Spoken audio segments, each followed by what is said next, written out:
and I speak from experience when I speak of these characters of Scripture. And so I cannot now get down on my knees and bow before anyone named in that book. They're all eternal states of consciousness.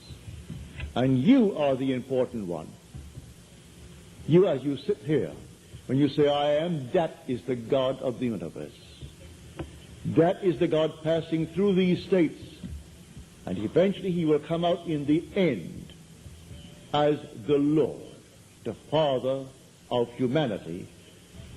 So, when you meet someone as you go through life, and they need help, it doesn't cost you anything other than one little moment in the exercise of your talent, which is the gift of God to you, which is himself, which is your own wonderful human imagination. And you simply create him in your mind's eye, whether he be 10,000 miles away. You bring him into your mind's eye and see him as he would like to be seen by the world. And you see him as you would like to see him. And you carry on a mental conversation with him from the premise that he is now already the one he wants to be. And to the degree that you are self-persuaded that he is that, he becomes that. You don't have to raise one finger to make it so. You plant the seed. What do you do after you plant the seed? You leave it. You don't dig it up every morning to see if it has a root. You leave it. A seed must fall into the ground and die before it is made alive. And if it dies, it bears much fruit. And so, you put it into the seed, into the ground of your own wonderful human imagination. Now bear in mind, the vision has its own appointed hour. It ripens. It will flower. If it be long, wait, for it is sure and it will not be late, not for that seed. One seed may take 24 hours. Another may take, like a hen's egg, 21 days. A little lamb takes 5 months. A horse takes a year.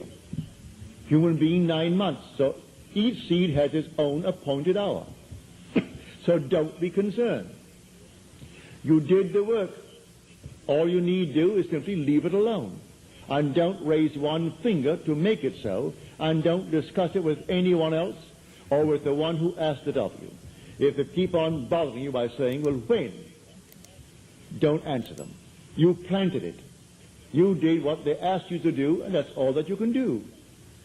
If they're anxious about it, then let them bring about their own mental miscarriage. What do you do after pregnancy? There is no such thing as a little pregnancy. Pregnancy, and then in the fullness of time, the child is born.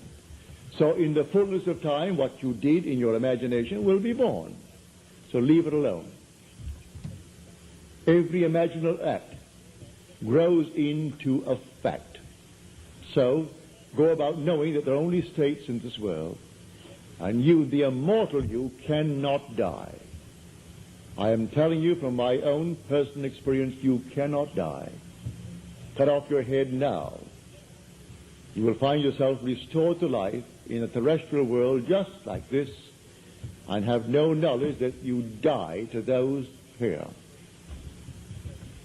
Because you're not dead. Because a man is not dead, he knows he didn't die. And it's the most difficult thing to persuade anyone that they died. Oh, I've tried it several times.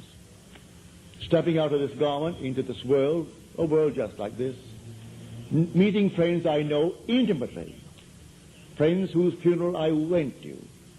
Others, I saw them a month before they died. They knew it was terminal, that they're going to die. I meet them and they are 40 years younger. And you can't persuade them that something happened in their world and that they died, because you're crazy. How can you say I died when I'm alive? I'm not dead. You say you're not dead, but you died. Well, that's an insane statement to the average mind.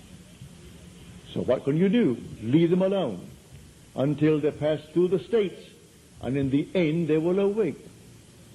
But you're not going to crow. You've told them. In the end, if what you told them is true, they will know it's true. Because not one word of Scripture will be broken.